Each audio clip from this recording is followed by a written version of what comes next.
Our next speaker is Thomas Mailund from Aarhus University, that's to the right here. And he's going to talk about ancestral population genomics with Coalescent hidden Markov models. Yep. Microphone on. Yeah, so actually I've changed the title a little bit here because it's going to be about the sequential Markov coalescent. It's just, we call that Coalescent hidden Markov models in Aarhus because we didn't really know that is what we were doing when we started doing it. But yeah, I'll get into that at some point. Okay. But starting here with the coalescent, the multispecies correlation, and the observations where all of this ancestral population genomics comes from, which is, as you all know and as we've seen in a million talks, not today, but all over the place the last couple of years. If you look at different species and you look at sequences, comparing them, you'll get a gene tree, which is the blue thing in here, which may or may not look like the species tree, which is the brown thing here. And the reason that things are not always looking similar is this population genetics that's going on in the species. Whenever you're picking individual genes, they're in individuals from some species. And if you trace the history back from a single gene today back to the past, whenever you find a speciation split like here, if you've picked two genes from the same population or from different species, the genes can be in the same individual when you hit the species, or they can be two different. And if they're two different, which they're likely to be if you've picked a gene from two different species, then you have the coalescent process going on up here, and you have to go further back in time until you find the most recent common ancestor, which leaves some time between the species split and the population split. And if you're interested in finding out something about speciation, when does it occur and things like that, you have essentially two problems. If you look at fossils, those will be lower bounds for speciation splits, because what you look at is this fossil, does it have derived characteristic here that matches one species rather than the other, so you'll get some lower bound. But if you look at the genes, you'll always get an upper bound. So if you're just interested in finding the species time, you have a problem. This is what we want. This is what we can get. But of course, we have our population genetics theory that tells us how two genes sampled from an ancestral population will find a common ancestor.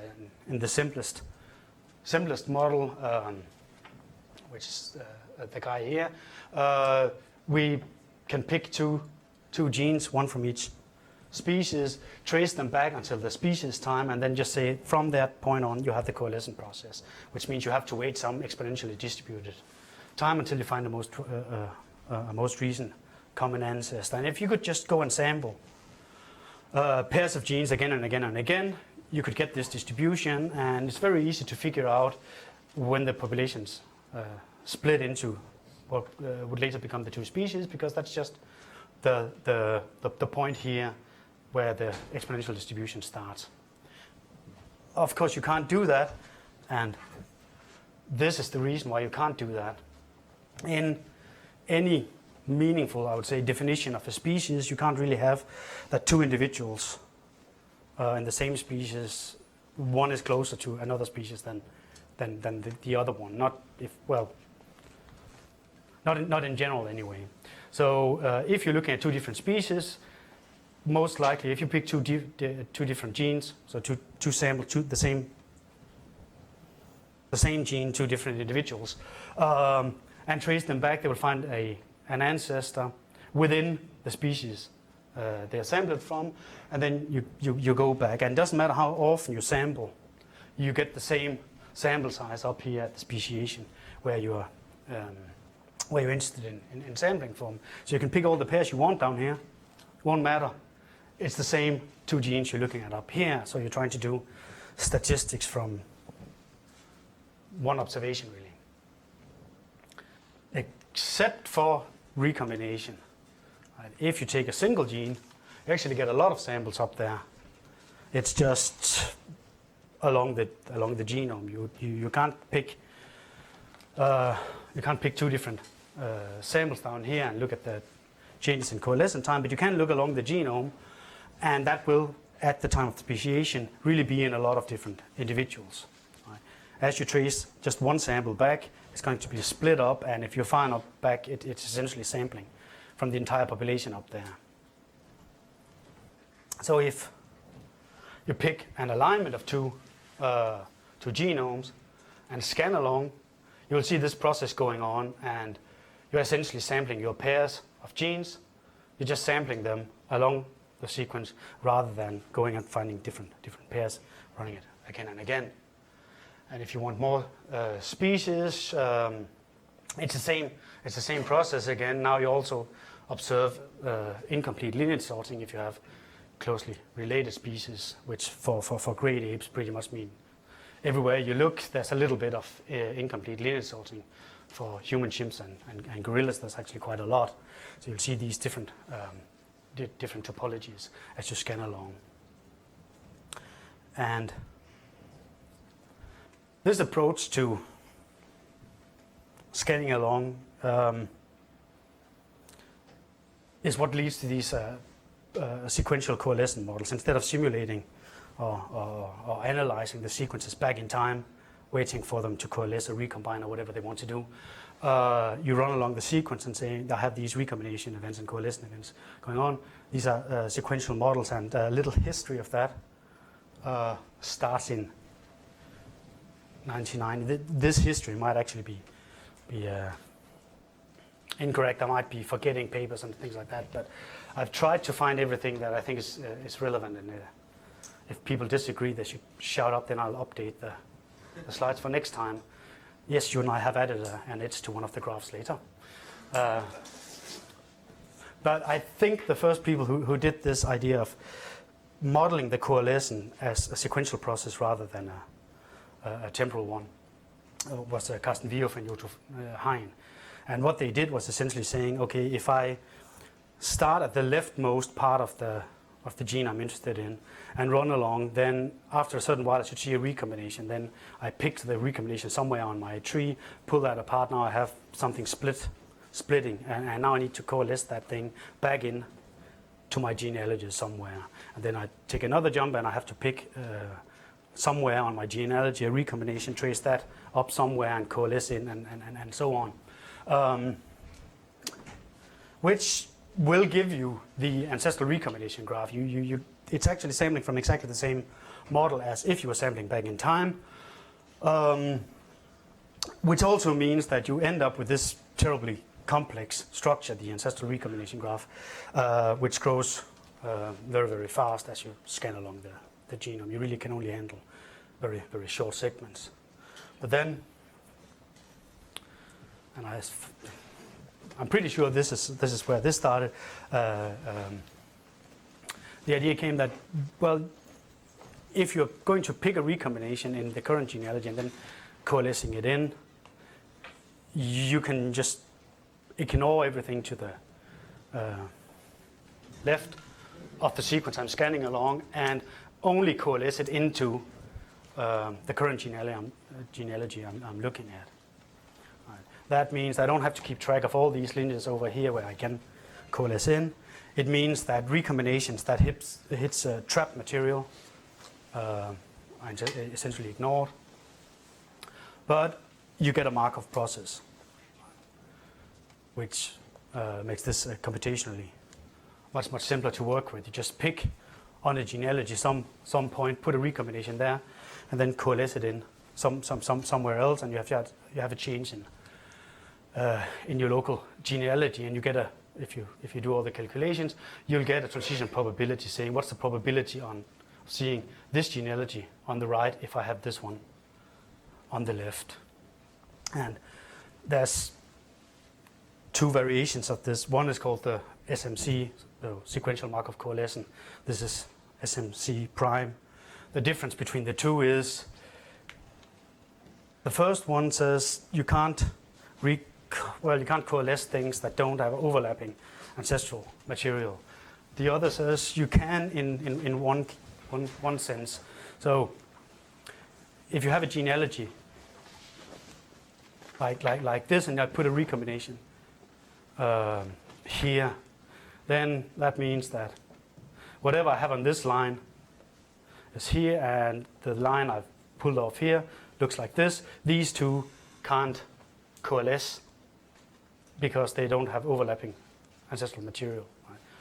This is where the recombination was. But actually, you'll still get a Markov property if you coalesce back into the line where you started.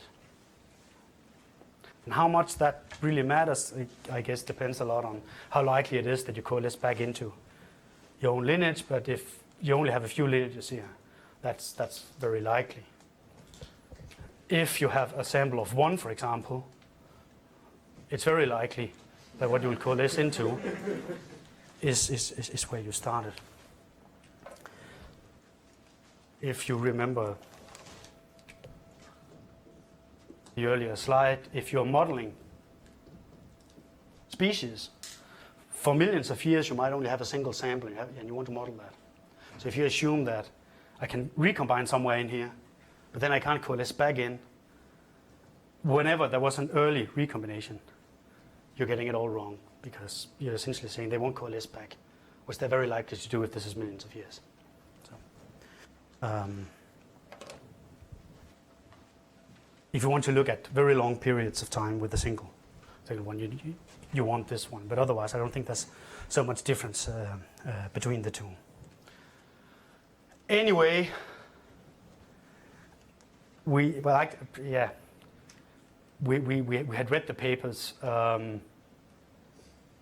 We didn't think about it that much because we'd also read the Leo van Heijn paper. So we only thought, okay, you can model this stuff as a sequential process.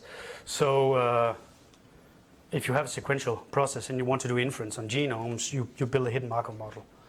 That's pretty much, well, that's always good advice. And back in 2006 and 7, we did that. And we didn't think too much about the coalescent process as such, just that we wanted to model these changing genealogies, and then based on how they actually change, try to pull out some information. But we just said, okay, you can have these. Well, really, we were looking at human chimps and gorillas. So you have a sample of 3. There's 3 possible genealogies, but they're not equally likely, because in the species tree, you have a period of time where only humans and chimps can coalesce, and then you have a symmetric thing up here where you have 3 different trees, and they're all equally likely. So we modeled that as 1 genealogy that coalesces here, and then 3 up here, which is not really our idea. This has been around for a while, so we weren't being that clever about it. These are just the genealogies we picked, and then we said, okay, we can build a coalescent hidden Markov model, scan along the gene. For a guy like that, you just need transition probabilities, and we put some constraints on the transitions, saying, okay, these are the constraints that we believe are there. We were wrong. There should have been some others, but we didn't do the coalescent math at the time. We just picked these transitions, and then we scanned along, and then we picked the maximum likelihood estimates, and then from there, we could work our way back to split times and effective population sizes and things like that. But of course, quickly people told us there you can actually calculate these transition probabilities from the coalescent and then get the right transition probabilities now given by the parameters of the model you actually inserted in. And if you do that, you get other constraints, but you can do it, and then just based on recombination rates and effective population sizes and things like that, you can calculate the likelihood of that thing just running the coalescent Markov model along in something we published in 2009. There we actually got this thing here wrong. So we said that you can have a recombination along this long line, but once it's there, you have to coalesce into something something else. But it was essentially taking the SMC model and building the hidden Markov model from that, jumping between these four genealogies. But it's not the only thing you can get out of this coalescent process, because if you pick just 2 genes and look at their ancestries, they're going to be split apart and coalesce, and that gives you different coalescence times, not jumping between different trees. They have the same topology, but the branch lengths change. So if you can scan along, you'll see a coalescent time here, jump up there, and jump here. And see this thing going on, and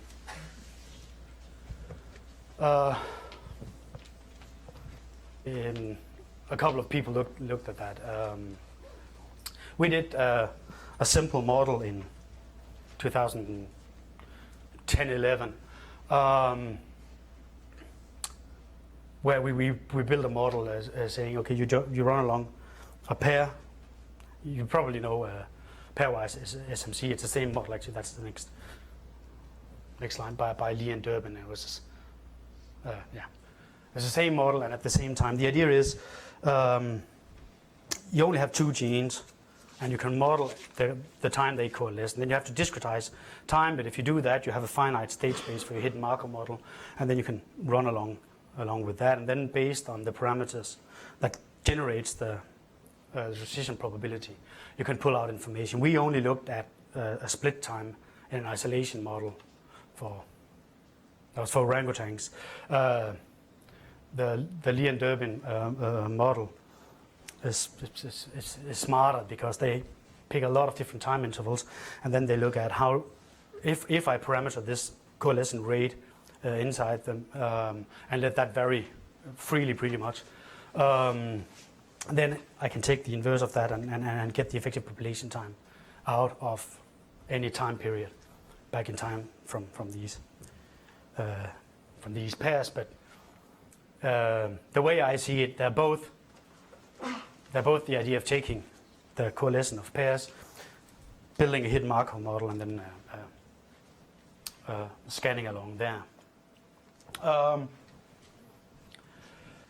So locally here with Yun Sung's group, they were essentially doing the same thing, but trying to get more samples. So the 2 other models, they are looking at pairs. If you want to know something about the recent past, you need a larger sample size, because there's not really a lot going on in the recent past in the coalescent.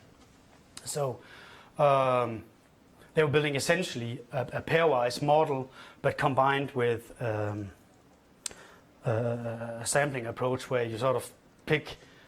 So you have a set of chromosomes that don't coalesce. It's just they stretch back forever, and then you take the pairwise coalescent and let a new chromosome coalesce into these, so they can hit more than the single sample in the pairwise coalescent, but they don't model the actual genealogy of this sample.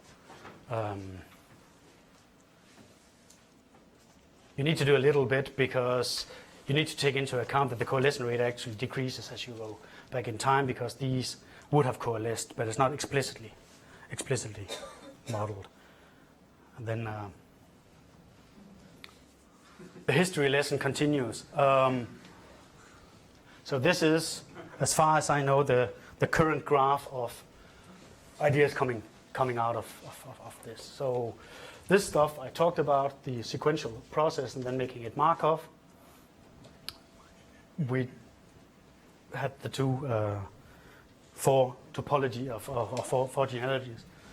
Here, this is the stuff I've been working on, which is pairs. You have the pairwise sequential Markov here. These are, I think, the published stuff from Yun, right? Yeah. There's 3 papers here that all says 2013. They're not actually published in 2013. I don't think any of them are published yet. This one you can find on Archive. It's Adam Siebel and Matt Rasmussen. They sample arcs in an MCMC approach. It is the idea of running along with a Markov model, combined with the idea of picking a new chromosome that you then coalesce into the genealogy you've already seen. Schiffels and Durbin, that's taking the pairwise coalescent and making it, well, multiple sequential Markov coalescent. So it's sort of that idea. Asger Hobolt and Jens Led Jensen, they've written a paper that compares these different approaches to making a Markov coalescent, building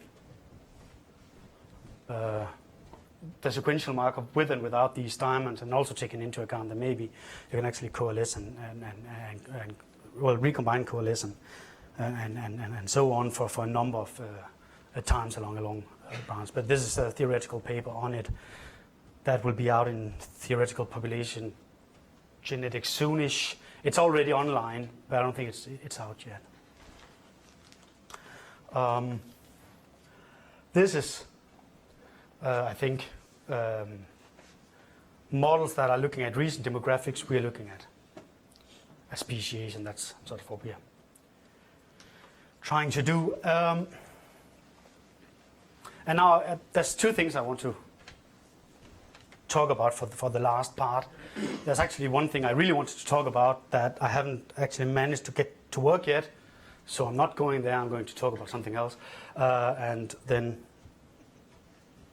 our newest result, which is, let's see when that pops up. Okay, so I want to talk about how we construct these things, because you can do the math on how these topologies should change, but you can also just build a computer program that does all of it for you, which is the approach that we've taken. And I'll describe it in a setting where you can have two different populations and you can have migration. Well, you can have any number of populations, but you can have migrations between them. And then if you want to model several species, you need to put that into your model explicitly by saying, okay, at some point, I'm going to merge two populations, and then just do the same mathematics again with a smaller set of populations. But we imagine something like this, where we have a fixed number of populations, and there's migration between them. And since this place is supposed to be about theoretical computer science, I'm happy to show you a colored PetriNet, which is something from theoretical computer science that I worked with 10 years ago, and recently found a use for. You can model this process of having a lineages going back and jumping between populations and coalescing and recombining as a colored PetriNet. And essentially what you do here is you put all your lineages down in one place, and these lineages you represent as being from some population, so you tag them with the population they're in, and then they have nucleotides on the left genealogy. That's going to be a set of those that have coalesced here. So you start out with the singleton, and then you have the same on the right. So you have this triple. A coalescent will pick up two lineages, so left and right from two lineages, and they have to be in the same population, P. And then they're going to put down something in the same population, but where you take the union of the two left and right sets. So that coalesces that. If you do a recombination, you pick up something, a left and right, and what you put back is the left combined with the empty set, or the empty set combined with the right, and the empty set combined with the right in the same population. So that splits the left and right sets. And migration just picks something up and put it down in another population. So if you take a graph like this, it's an ancestral recombination graph for two nucleotides.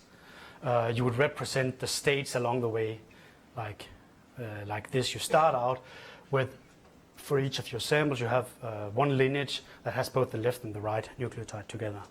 And then there's a coalescent makes these unions. The recombination splits something into the left and the empty set on the right. So you go back. So some run through this transition system corresponds to an ancestral recombination graph of two nucleotides. And if you pick two nucleotides and look at the full state space, it's going to look like this. These are the possible states and transitions you can have.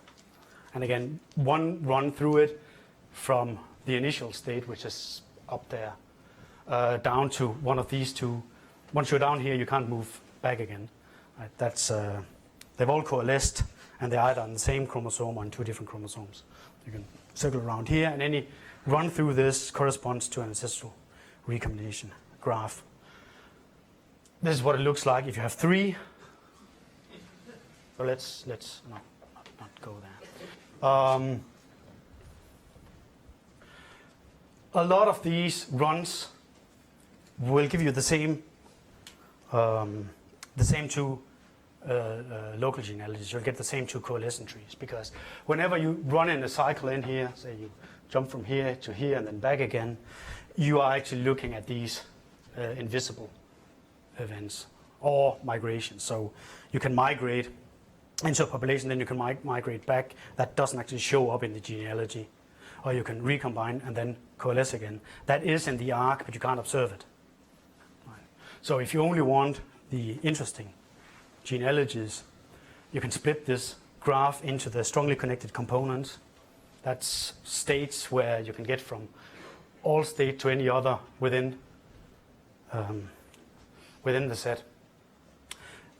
These correspond, any run through these corresponds to a pair of genealogies. And any cycling around in here doesn't actually change that. So it's the set of runs through the strongly connected component graph that gives you all your genealogies.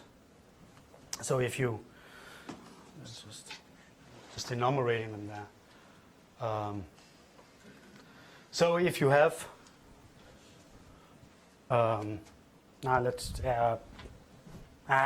forget it. It's you run through this, so you make this strongly connected component graph, and then all the runs through that, enumerating those, that's all your transitions in the hidden Markov model, because that corresponds to a left and a right genealogy. So you want to sum over all the possibilities of what is going on between these jumps from one genealogy to another. And if you want to build your hidden Markov model, you also want to discretize time. And we've tried a few different things, but one thing that works out nicely when you want to write a computer program to do it is to think about the discretization as time points where I know which strongly connected component I'm in.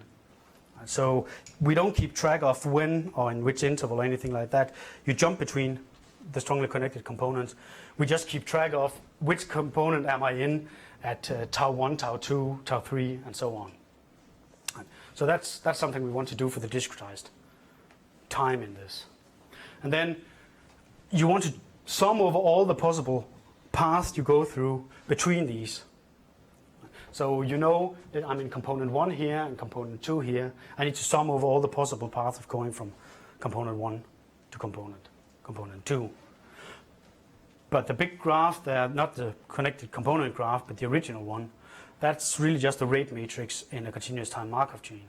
So you can take the time difference here, multiply to that rate matrix, exponentiate it, and then sum over all the states in component 1 and all the states in component 2, and then you have the integration over all possible switches going from component 1 to component 2 in this time interval. So really it boils down to taking this huge graph, translate it into a matrix, and then tossing some numerical library at it to get all the probabilities, and you just sum over your states.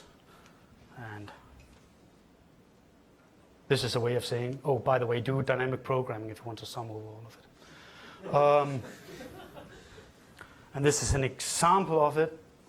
I have 15 minutes left, right? Yeah.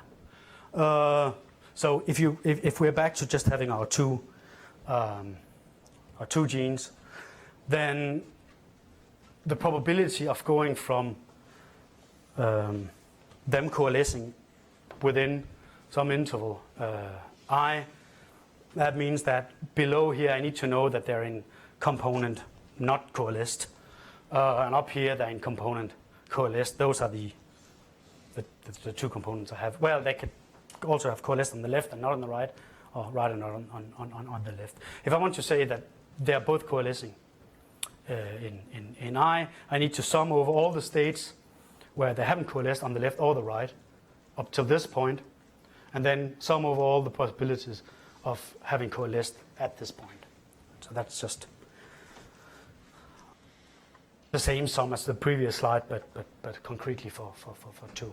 And if I want to say the probability of coalescing on the left in interval I and on the right to j, well, again, you sum of all these components. At this point, you have to sum of all the states where they haven't coalesced. And at this point, you have to sum over all those where they've coalesced on the left. And up here, you have to sum over all those where they've only coalesced on the left, but up here they must have coalesced on both. And you just sum over all of them. And it's not hard to imagine that we can get a computer program to do all this summing over states and building the graphs and everything like that quite easily. And this is the algorithm. This is how we build the transition matrices in these hidden Markov models. So you construct the state space based on your configuration on how many populations do you have, how many samples do you have from each, is the migration, yes or no, and things like that. That builds this CTMC. So you chuck that into a library and exponentiate it. That gives you all the transition probabilities. And then you need to sum over all the path and the strongly connected component graphs. That gives you those things you have to fill into a transition matrix. And all this, of course, is done automatically.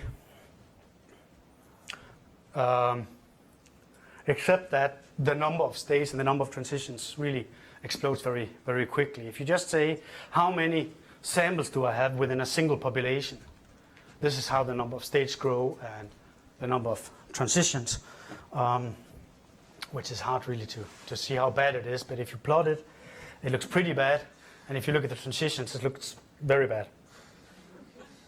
Yeah, and then if you have more populations and need to keep track of that and how they jump between with migration, it gets very nasty very quickly. So even though we can do it all automatically, the computer can't. So we need a better computer. But we've played around with it a bit, just taking 2 samples. So we've looked at some polar bears. I'm going to skip that because I'm actually managing to run out of time, even though I didn't prepare that much. We've looked at great apes, orangutans, gorillas, bonobos and chimps, humans and chimps. Looked at models with and without migration. We think there's been long periods of some gene flow. We can't actually tell apart at mixture events or a long period with the same rate of gene flow, but we think there's been gene flow for orangutans and gorillas. We don't see anything between bonobos and chimpanzees. We do see something between humans and chimpanzees in that split. And we actually looked at all of the great apes, and all the results are in here with both. So the stuff that says CoalHMM here is actually the pairwise CoalHMM. The stuff that says ILS is also a CoalHMM, but with three lineages. So we've estimated these effective population sizes and split times and things like that for the great apes. And then I wanted to talk about cool stuff you could do with migration. I haven't managed to get it to work, so I will talk about something else, which is not really my results. I'm in here somewhere in the authors list, but it's actually Casper Monken and Mikkel Schiup from Aarhus, and it's our most recent paper using CoalHMMs. And since they're not here to present it, I will just say a few words about it because I think it's pretty cool. The idea is, since we are modeling these changing genealogies along the along the genome anyway. We can go in and decode that, just standard hidden Markov model posterior decoding, and then we can see along the genome which genealogy are you in. That means we can also see when do you switch from one genealogy to another, to a third, and so on. The only way you can switch between them is through recombinations, or a bug in the code, but let's assume that it's recombinations. So you can count how many changes do you see in a certain window, and that is a rate of recombinations. And if you look at the humans and chimps and gorillas, you can try to work out when in time do these recombinations occur. Because recombinations that happen down here, they won't have split apart the chromosome up here. You coalesce back in again. Recombinations that happen close to this point or in here, you can also see a few up here, because there you have 3 genealogies you can jump between. And if you simulate it, actually you can also do the math and get the same results. You will see that these are where there's actually a big gray area here that you can't see, but that's human chimpanzee ancestor. That's in here. These are recombination events that happens in the chimpanzee or the human that we can see as changing genealogies in the ancestor. These are things that are happening in the gorilla, and these are what's happening later. And if you just take the numbers, you can see that the changes in genealogies, we see 61% of them happen in the ancestor of human and chimpanzees. There's only a little that's happening along this branch here and here. And the previous slide showed you that if they happen on this branch, they actually happening up here. They're not from down here.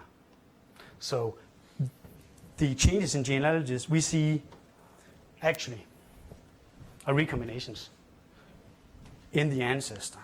So by just counting these things, you get a map of where the recombinations occurred. Well, those you observe of them anyway. I mean, could be biased. In the ancestor, we're not seeing them. It's not recent ones. And then you can take that and compare it. Tommy? Yeah. Could you flip back a slide to the? Is that kind of a cartoon or a real reconstruction of your estimates? These are simulations. If we take our parameters and simulate.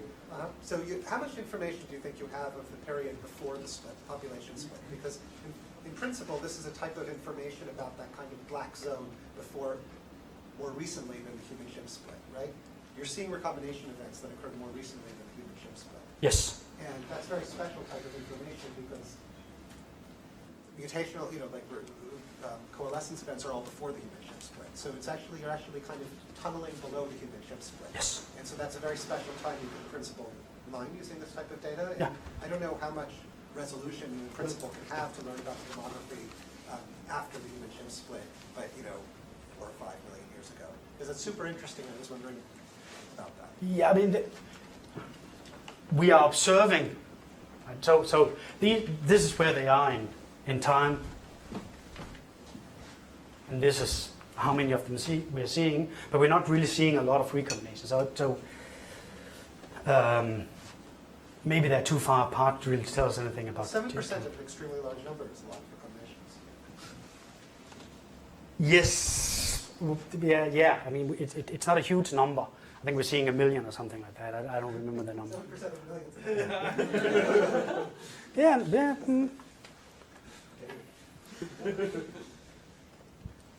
We can always discuss what classifies a number as big. It's very exciting. Look, there's this black hole of information. Like we can learn about the human history for the last 1 or 2 million years, and we can't learn about anything between 1 or 2 million years and 6 million years ago until we start being able to coalesce with a chimp.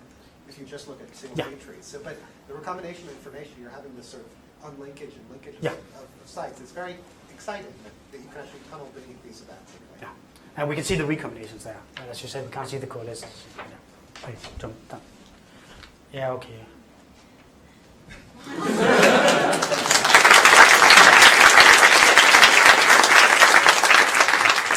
Questions for Thomas?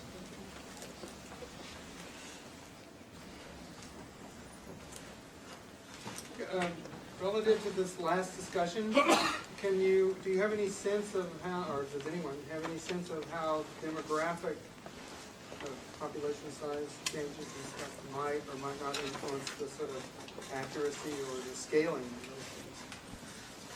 The scaling of the recombination. Percentages of those. It's going to affect it a lot. Because I mean, essentially, the question is how long will a recombination event survive until it coalesces again? And if you chuck in a bottleneck in there, then nothing. So it is very sensitive. These numbers fit a constant population size. If we assume that right after the split you have the same size as we infer today. If you fiddle around with that, everything changes completely. A bottleneck right after the speciation would probably get rid of all the recombinations happening on that branch, and then you only see those on the other. Can you rule that out? So I mean, No. have you tested it? So have you looked at different models of demography of the speciation event and seen that some are consistent with data and some are not consistent with data? Because that's very powerful and interesting if you could do that. Yeah, we haven't done it. I don't think you. I think you'll just see that as a different effective population size or something like that. Yeah. I'm pretty sure if you decrease it in one species and increase it the same amount in the other, you end up with the same number of recombinations. Rather than asymmetric. Yeah, well, you break the symmetry with the gorilla coming in, so maybe you can do something there. Right? Because then there would be difference in how often are you. Well, maybe they would. I think they would. Yeah, I think you see an asymmetry in how long are the stretches where you have gorilla and chimp or human gorilla. I think those would be Have different. you ever detected any such asymmetries? No. Is that meaningful that you haven't detected such asymmetries? Because that again is, I mean, we've talked about this before. Yeah. Like breaking the symmetry of human chimp speciation is extremely interesting. You can do that, and it's hard to imagine that it's perfectly symmetric, at least after. Yeah. I think last time we looked at this, we were looking at not the full genomes. I don't think we. Other questions? I was just wondering about your data. So is it phased for each species? So do you no. look at two different lineages for each? Okay, so we are assuming that if there's head sites down here, they will have coalesced up here. So whenever you have a head site, you can pick any of them. And if you pick them randomly, you should be fine. So I mean, this falls apart if you have a lot of shared polymorphism, right? So if you have a sizable fraction of the head sites down here actually being polymorphic up here, it falls apart. But you need a sizable fraction. How many discrete time intervals can your approach deal with, and how do you decide how to discretize time? There isn't actually a problem with going as high as you want. All the computations are for figuring out